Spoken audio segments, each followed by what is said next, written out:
What's going on, everybody? Welcome back to another episode of 30 Minutes of Hell. I am your host, Brandon Baker, joined as always by Joey Jackson and Matt Jackson. And we've got some Arkansas hoops to talk about. For the second time in 3 games, Arkansas suffered a double digit road loss to another SEC team. First one against Auburn, I really tried to talk myself into this was a weird circumstantial fluke. It is now in trend territory, which is a lot more concerning. There were some positive things. We'll get into all of our thoughts on this, but I just from the jump, they at least fought back in this game, which was a better showing than what happened against Auburn. They came back and tied it late, couldn't get over the hump, gave up like a 10-0 run with, I don't know, 3-ish minutes left, and that sealed the game for Georgia. But hopefully maybe enough happened, positive things in the second half. They did mount the comeback. It was at least a better game that maybe we see some things here to build on. And the schedule lines up nicely, in my opinion. I think these 2 road games that we just played, Auburn and Georgia, are going to be 2 of the tougher road games that we will play in the SEC this year. Not that any team at home can be overlooked, but I think those 2 will be 2 of the toughest road games we will play this year. I don't know. It's still a general. It sucked, right? Like it was a double digit loss. They were down big. There was a lot to not be happy about too. Is that kind of where you guys are at right now? Or are you kind of trying to find the silver lining? I I've been pretty vocal about it. I think that we're getting to the point where we got to stop looking at it as a silver lining. Um, I think that there are not too many, but there are a lot of glaring things that are happening game after game. And I talked about it last pod. I haven't seen us get punched early on and be able to recover from it.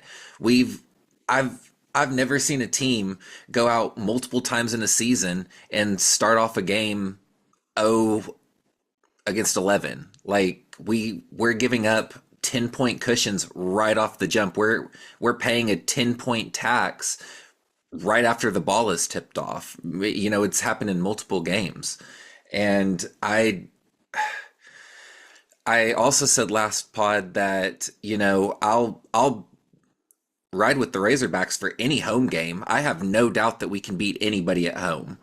But if we're not winning these road games, it doesn't matter because you don't play home games come March. So it sucks because we see what this team is capable of when we play at Bud Walton. But we're not a top 25 team on the road. We're not a top 50 team on the road. It sucks seeing a team come out with no energy and then having to battle out of a 20-point hole just for, them to be too tired to finish the groundwork. It's tough. Yeah, I think what's most concerning is how it almost looks like we're nervous. I don't think it's necessarily going out with no energy. It's like we were afraid of Georgia, is what it looked like to me. We were afraid of Somto. We were afraid of their defenders. And Brandon, you said it in a text message. This is no better defense than we've played against before. And we were acting like it was Houston reincarnated, right? And it was just, we weren't moving the ball. It was isolation. It reminded me of how we played when we had Boogie Fland as our point guard, where we were letting Acuff try to figure out what to do, which God bless Acuff, right? Like he is phenomenal and I trust him. But also, every single team knows he is our guy and they're going to face guard him and they're going to give him problems. We've got to figure out something different. And like we said, by the time they figured out how to do it, they were too worn out to come back and win. And even then, getting it tied against a Georgia team who we were outplaying in the second half, we just like decided to stop guarding Blue Cane and he decided to turn into Michael Jordan. And it's aggravating. It's unfortunate that Billy had to go out, who was guarding Blue Cane at the time, but we got to have people step up when it matters. It can't always be Billy Richmond and Acuff. And honestly, Malik this game, he showed up. It's got to be others. They have to step up. We need Pringle catching passes. There's so much I can go on and on about, but I agree, Joey. This is beyond silver lining. This is way concerning to me. And, another guy that we haven't talked about in, honestly, probably since Ole Miss, Trevin Brazil, has been nowhere to be Where's he? found. Yeah, MIA. Yeah. Yeah, I agree completely with the Brazil point too. That was something I was going to bring up is that he's not being the aggressive player that we need him to be. And like, I don't think we always have to have him be a superstar, but he has to be like he has to step back into that leader role that we've seen him do a couple of times this season. And that doesn't mean he has to create for himself or do anything crazy. Just hunt for shots and be aggressive in the paint with or without the ball. Like go make things happen. Well, how many threes has he shot here recently? I feel like I haven't seen a Brazil three in decades. Like he His hit four in against Ole Miss, it seemed like, and then all of a sudden gone. his confidence seems so fickle. Like whenever he's confident and he's rolling with it, he is a tremendous player. But the second he has a rough game or he sees shots not fall or he's not able to get to his spots, it's like it's a complete change. Like Yeah. this second half of what we've seen of Razorback basketball versus the first half, just thinking of Trevin Brazil is a complete 180 to what we were talking about him in the first half of the season. Yeah, I would He's have loved to he's see him. He's Go two of ahead. his last seven from three over the last three games. One of three against Auburn. He only took one against Georgia and missed it. And yeah, I mean, like before that, we were having conversations a few games ago about how he was 50% over the course of 4 or 5 games. Yeah. And it's a confidence thing. One three a game is ridiculous for him. I mean, I feel like at least three. You get him open. And I feel like he hasn't been out on the wings or the corners as much. I may be missing him just because he hasn't been shooting. But I feel like Auburn, he came out that second half, it was like, oh, Coach Cal told me to just go to the paint. He started doing that. Even Georgia, it was like just paint work, just paint. And of course, Georgia's a much better interior defense team than we've played against, honestly, with Sopto himself. But I don't know. I need more from everybody, honestly. There's only so much Acuff can do. There's only so much Billy's energy can do. We gotta we gotta have somebody else spark us. Tough too in this game. Like I mean, he scored 20 points in this game, had another like solid game, not terrible efficiency. He shot what, like 44-ish% from the field. Now for the fourth time in 5 SEC games, had three or more turnovers as well.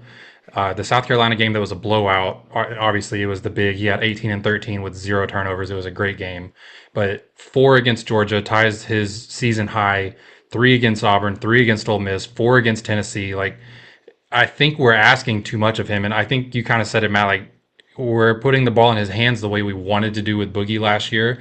Acuff has responded to that role better, and he's better at it. He's doing okay at doing it, but I don't think that we can win doing that all the time.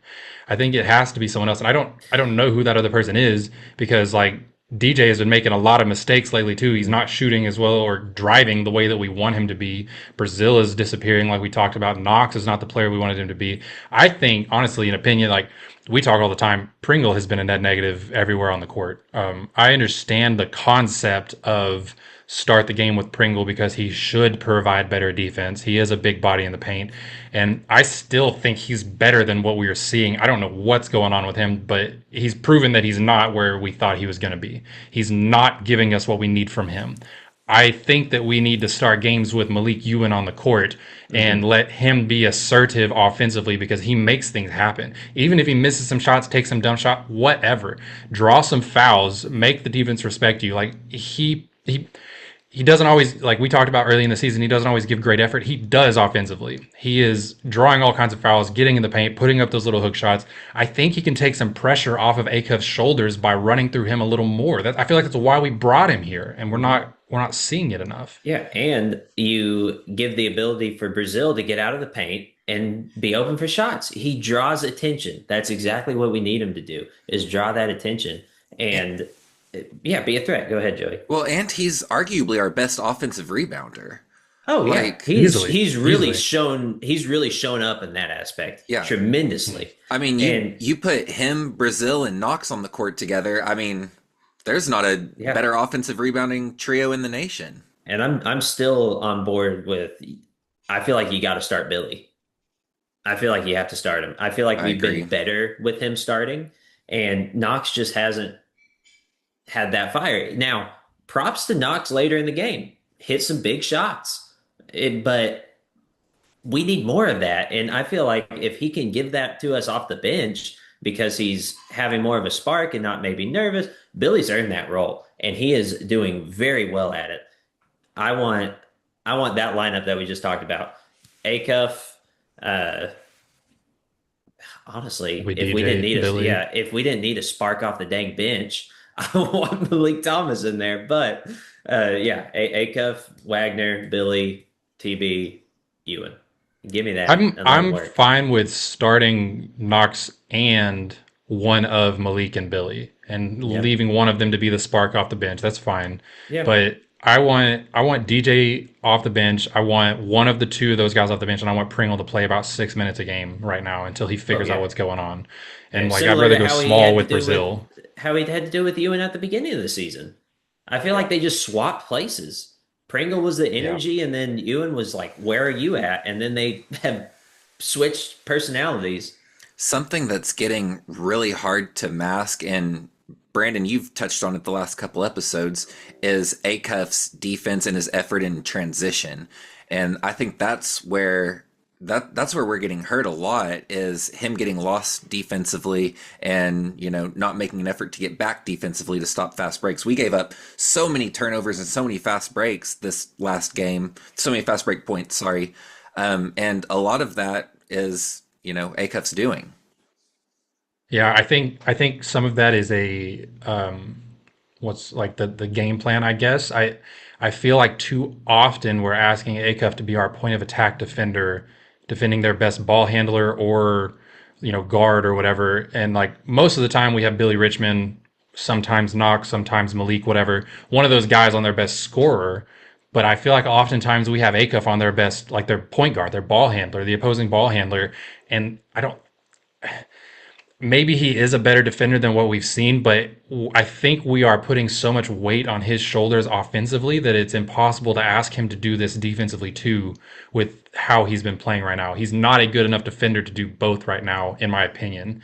I would much rather see DJ, Malik, whoever hounding the ball handler and letting Acuff play off. And I don't necessarily mean that we have to like hide him defensively. Maybe that's where we're getting to, but I don't want him to be the point of attack where he's at the top of the key taking the responsibility every time down the court. Like I don't like that because we need him so much offensively. We're asking him to do so much. Like I feel like game after game with under 5 minutes left, we're watching him, puffing and heaving and cramping and whatever else as he's trying to like lift us over the finish line. But I mean, he's playing I 35 plus minutes a game. Yeah. Like, yeah, He just 38 in doesn't this last one. Yeah. he just doesn't have the energy. No human being really has the energy to play like that with the team fully on his shoulders, both offensively and at like you were saying, Yeah. defensively in a way. And so like I don't think he's a good enough defender to ask him to do that, and we're asking him too much offensively. Right? Like it's Yeah. just a combination of the two. It's not that I don't think he's capable of either. Okay. I just think we're putting too much on his shoulders, Yeah, honestly. if you and it, take the load off a little bit offensively, sorry, Joey, you've been trying to talk. well, I was just gonna say it sucks because that's what DJ was supposed to be, was the guy to alleviate Yeah. Acuff, and he's not been a reliable weapon to in either side of the ball, offense or defensively. So it's hard to take out your guy who's averaging 18 and 7, and give him a few minutes of breathing room and put DJ in, because then it's he's a minus on the court. Like Yeah. it's just we don't have that guy who can replace or even keep steady the productivity that Acuff's giving us. Yeah, and I was gonna say, like, none of us expected Acuff to have to average 20 points a game for us to win. None of us did. I don't think the entire country didn't expect Acuff to average 20 points a game like this. For us to win a game, he has to score what seems like 20 or have a double double, right? And that's where Knox was supposed to be. This is where we're running into issues. Offensively, the ball has to be in Acuff's hands, no matter what. There's nobody that can just go and produce. It seemed like Brazil was going to be that, and he's just kind of taking a step backwards. It was like 2 steps forward, 3 steps back. Hmm. I don't know what happened with him, but we are. It's like, okay, Acuff's our identity, and let's revert back to Acuff only, and he will allow us to score. He will grant us the opportunity to score. And that's not how it's working because teams are reading his passes like a book and they're intercepting them. They're just dogging him. And we need more options. We need more options. That's the end of my soapbox. All right. Before we move on to the next section, kind of want to like, I don't know, frame where my mind frame is at, I guess, right now. Like, I think that there's still a lot of basketball to be played, and I want to say the phrase "we're okay," but I think it's important to define what that means to me right now, because before the season started, we had Final Four ceiling aspirations for this team, and at this point, I'm not sure that I do. I think that when I say we're okay, I mean that Arkansas can put together enough SEC wins, win most of their home games, if not all of them, and get in as maybe a 7 or 6 seed in the tournament and compete for a second round. Or I'm sorry, a second weekend appearance. Right, like we're okay to me means that I think that we can still get back to the Sweet 16. Can right? Like, that's obviously not a guarantee. You got to get there. The matchups has to fall your way. We've got to figure some things out. I don't think we can the way that we've played the last 2 games, but I think there's enough basketball left to play that we can get it to that point. The issue is though that 5 6 weeks ago, me saying we're okay meant that I thought we still had Final Four hopes, title contention hopes, and I feel like we are collectively as a fan base, the three of us, whoever drifting further away from that. So I preface that with I think we're okay in the sense that we'll see better basketball ahead and we're fine on the season, but it is sad that my goals and my ceiling for this team are kind of shifting.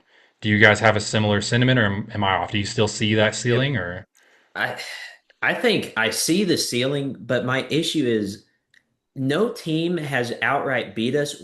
Arkansas has beaten Arkansas. Our own team has ruined us. There has not been a team that has just been outright way more skilled and talented than we are. I feel like we can compete and win against anybody. We've shown spurts of that, even against the best teams in the nation with Houston and Duke and Michigan State and all these good teams. We just beat ourselves. We do dumb things. We let them get out to a 10-0 run. Like, why do we do this? And it's just we let it happen. We beat ourselves. So, Yeah, yeah. that's a good point, Matt. I don't feel like there's been a team by and large better than the Razorbacks. I I agree with you completely, Brandon, that I don't see, I don't have the Final Four dreams as much as I did earlier on in the season. Just because like we can't win away from home. We haven't proven to win, period, away from home. And given we've had tough road games, like every game that we've played is against a contender. Um, well, you know, give or take. But I mean, we've played in tough road environments. I don't want to take away that, we we 100% should have won any of these games. I just don't think that any of these teams are that much better than us that it was an expected loss is what I'm trying to say. So I'm kind of on the same page. I see us going, Sweet 16, Elite 8. But unless I see a change quick, like I'm talking within the next 3 games, my, you know, my perspective is going to change a lot because I mean these things we're not, first couple weeks in the season anymore. Like we're in it. We've got to start fixing these little things, fixing these issues, and if we don't, there's not going to be any hope, moving into March. Yeah. Silver lining on that one. We are 1-3 on true road games, but 50% 2-2 in neutral games, and those are against contenders because that is the Duke, the Texas Tech, the Louis, or not Louisville, That's what I sorry, was we were trying to home, but say. Yeah, those neutral games we have held our own in for the most part. Houston punched us in the face, and we kind of fought back, but not really. But yeah, there. Like I said a second ago, a lot of ball to be played. A little over halfway through the season now. It's time for a lot of these things to be being worked out and figured out. We're getting closer to that point, but still several games on the schedule. Starting with what would be a very big win if Arkansas can bounce back from this most recent loss and beat Vanderbilt at home. As you know by now, we have teamed up with BetMGM again this season. We'll be using BetMGM lines to make all of our picks, and we will have special offers for Field of 68 fans, including same-game parlays, best-in-class live betting, and daily odds boost. If you haven't signed up for BetMGM yet, use bonus code FIELD to get up to a $1,500 first bet offer on your first wager with BetMGM. Here's how it works. You download the BetMGM app, you sign up using bonus code FIELD, you deposit at least $10 and place your first wager on any game, and you receive up to $1,500 in bonus bets if your bet loses. Just make sure you use that bonus code FIELD when you sign up. Make this college basketball season one for the history books. Make it legendary. And don't forget, if you haven't signed up for BetMGM yet, use bonus code FIELD and get your $1,500 first bet offer today. Vandy probably the surprise of the season, maybe across college basketball, definitely in the SEC, starting 16-0 and then losing their last two games. I don't think anyone expected this, and I don't think anyone expected Tyler Tanner to be as good as he is. That's the headliner for me in this game is their point guard that kind of he's one of the top two steals per game guy in the country. Great assist to turnover ratio.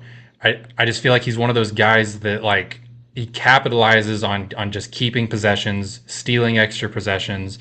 It's not that he does anything fancy or crazy or like is blowing people out of the water. He's so solid and giving them the opportunity to win.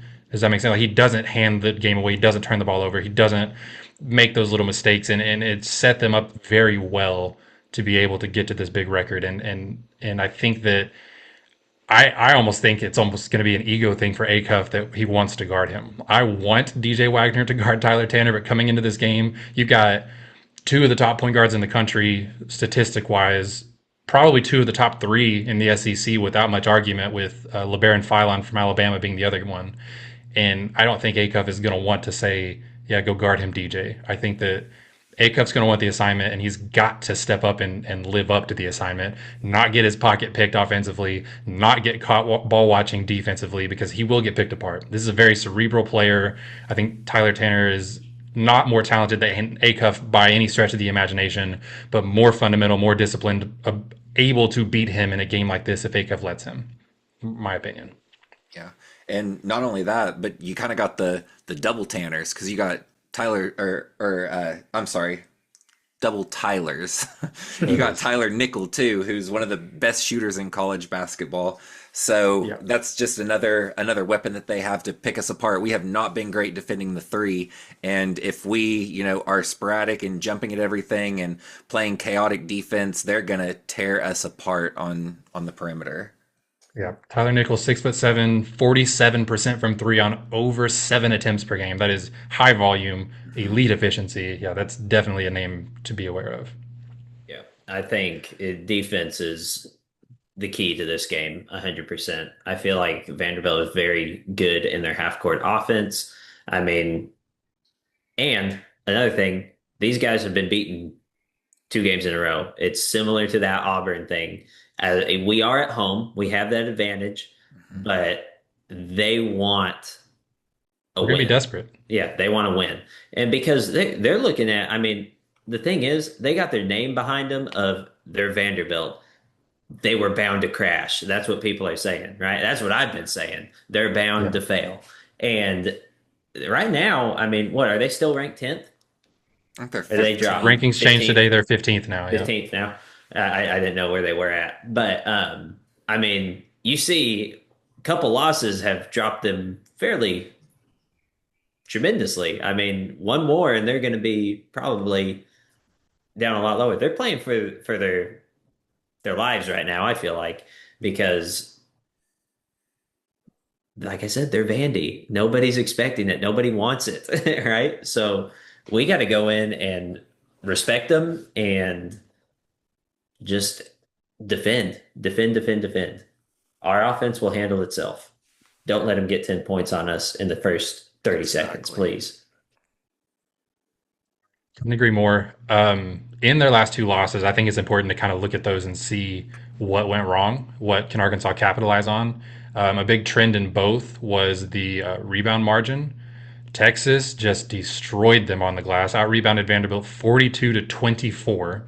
I don't know if we are capable of putting up that type of rebound margin, but our bigs are going to be so vital in this game. Brazil needs to have at least 7 rebounds. Pringle and you need to combine for like 18. Like, excuse me. Like, we have to be competitive. We have to win the battle on the glass, I think, to stay in this game because they're too good offensively to let them get even a few second chance opportunities or take away all of our second chance opportunities.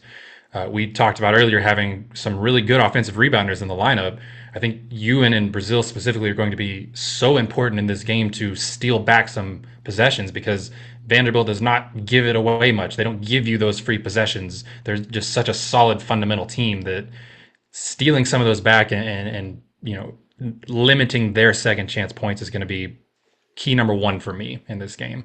Yeah. The other thing that went wrong for them in Florida, in the Florida loss, they put Florida on the free throw line 30 times in that game.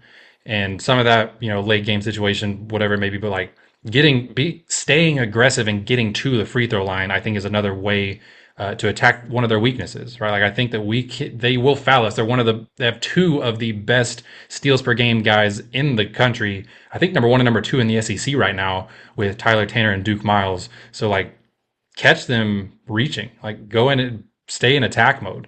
Acuff I think is pretty good about dribbling into those kind of guys and catching them in the act of trying to steal it from him, but we just talked about how he's had 4 turnovers in his last few games. So staying fundamental with the basketball and making them foul you, I think, is key number two for me.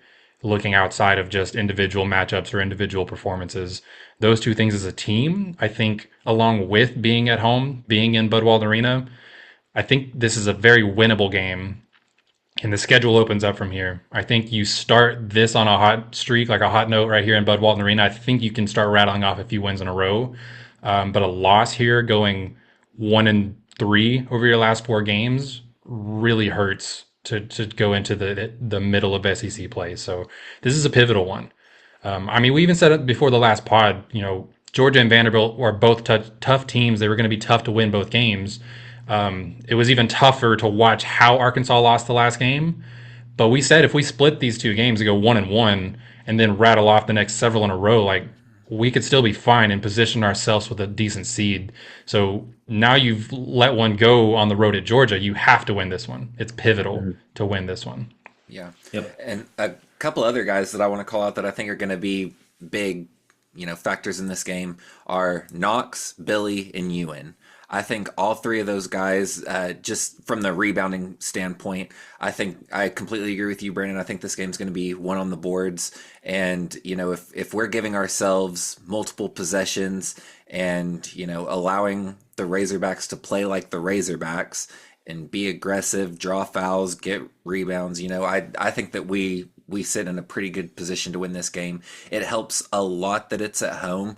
I know that I was harping on, giving up 11-0 starts and 10-0 starts and whatever. I don't want us to do that, but if that does happen, it makes it a lot more manageable in Bud Walton, running off the crowd's adrenaline and everything. I just think there's a little more room for error for the Razorbacks when they play at Bud, just playing off the energy alone. Yep. And if I'm going to Ewan, if I'm Ewan and I'm hearing how they lost these last 2 games, I am having a party because this is what he is built for. Out rebound and draw fouls. All you got to do is make your free throws at that point. Do what you do best and do that. Have Billy on nickel, right? That's what I think. Have Billy on nickel. Make sure he doesn't get a three. Just hound him. And we win this ball game. I mean, I To feel add on to like, what you're saying there, Matt, I mentioned Florida got to the free throw line so many times. They also grabbed 13 offensive rebounds when they beat Vanderbilt. So like the rebound battle is just in both of their losses. That was the key. yeah. And you have to have Pringle and Ewan and Brazil. All of our bigs have got to be on the attack on the offensive glass. And I think we can do it. That's the thing. I've seen this team do that and do it well. I've seen Ewan specifically do that so well. I think if you're going to start him, now's the game.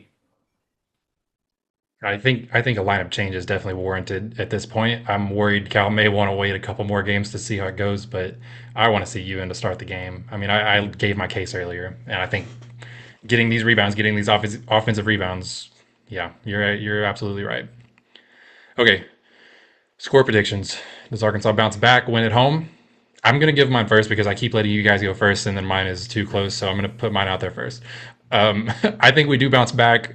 I don't know that there's many teams that are going to beat us in Bud Walton ever, regardless of how things are going. So I'm going to go Arkansas wins 86-78. I don't think we quite get to 90 in this one.